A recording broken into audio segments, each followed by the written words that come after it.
It's the beginning of the trading week and time to look ahead at the events which could be shaping the markets this week. I'm joined on the line by Joshua Mahony, market analyst with IG Group. Thanks for joining me, Joshua. So let's start off with Bank of Japan. They've a couple of data releases out this week: interest rate decision, monthly report, and monetary policy meeting minutes. Which do you think will be the biggest market mover? I mean, really what the Bank of Japan is looking for at the moment is in relation to CPI, and that's really going to dictate what we're going to be seeing over in Japan for the time being. So markets really are looking to see whether we're going to see any further stimulus. Again, that is reliant on CPI. I don't think we're necessarily going to get too much from the monthly report, and therefore really it's whittling it down between the interest rate decision and statement, which is earlier in the month, and then later in the month we're going to get the minutes.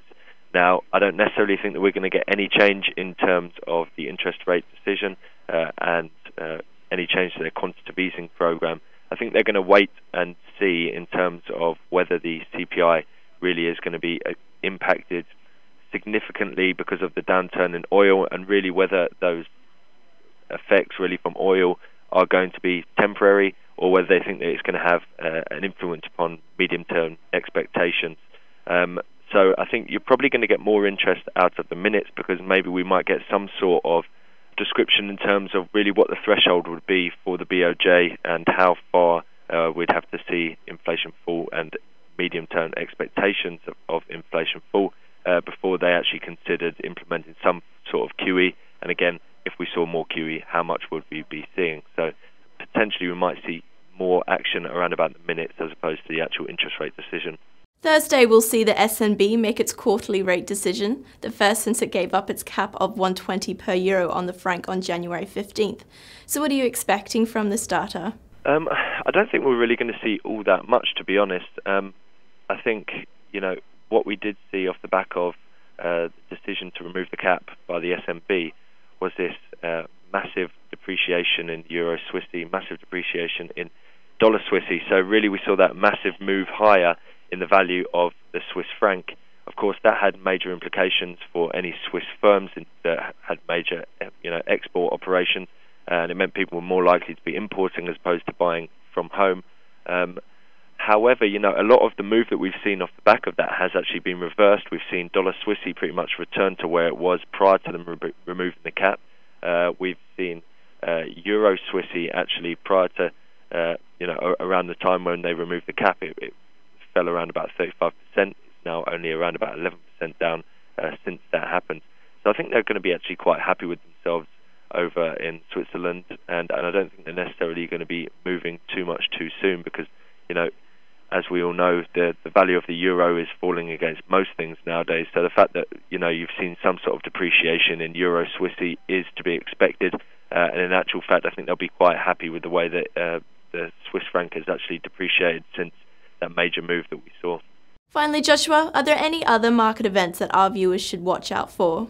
Definitely. It's a really big week, actually, and really a lot of it seems to be aimed towards Wednesday. So I think Wednesday is going to be a massive day in the market, in between the UK budget, the FOMC statement, and also the UK jobs report and Bank of England monetary policy decision. In terms of the budget, a budget is always quite a difficult one to gauge from a market perspective, because, to be honest, a lot of the changes that they actually make won't really make all that much of a difference. I think given the proximity that we are until the election, it's likely to be something along the lines of trying to facilitate populist tax cuts by, targeting the usual culprits, which is, taxing the rich, increasing duties on alcohol, cigarettes, things like that.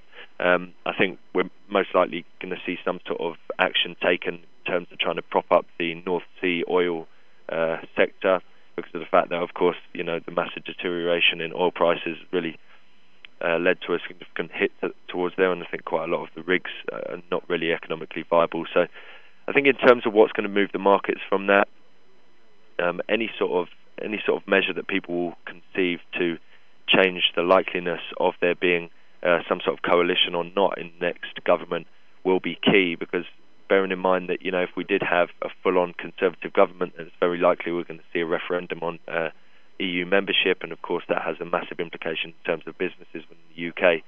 And so that's going to be key. Now, later in that day, we're going to see the Bank of England decision, which I don't think we're really going to see any sort of difference. We're also going to see the UK jobs report, which is really going from strength to strength. We think we're going to see a fall in unemployment, a rise in average earnings within the UK, and given the fact that we're seeing CPI falling because of, in large part due to the energy prices move, it's a pretty good time within the UK, and if we continue to see moves like this, then it's likely to put pressure on Mark Carney to actually tighten monetary policy, which I don't necessarily think is going to happen this month. And finally, we've got the FOMC, which is really centred around whether they're going to be patient or not. So it's really just a change in wording that everyone's going to see whether they remove the word patient in terms or in relation to interest rate hikes. And if they did remove it, then of course it's going to be very dollar positive. It should be increasing expectations that we might see some sort of move to raise rates in maybe the next two meetings, or in 2 meetings' time.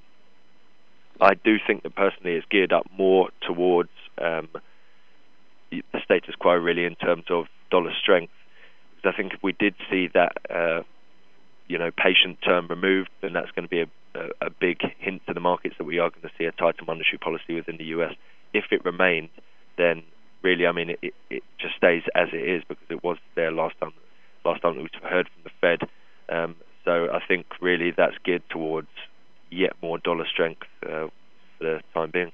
Thanks, Joshua. Great to speak with you. It's certainly going to be an interesting week for the markets. Make sure you stay up to date with the latest updates by clicking back to Dukascopy TV.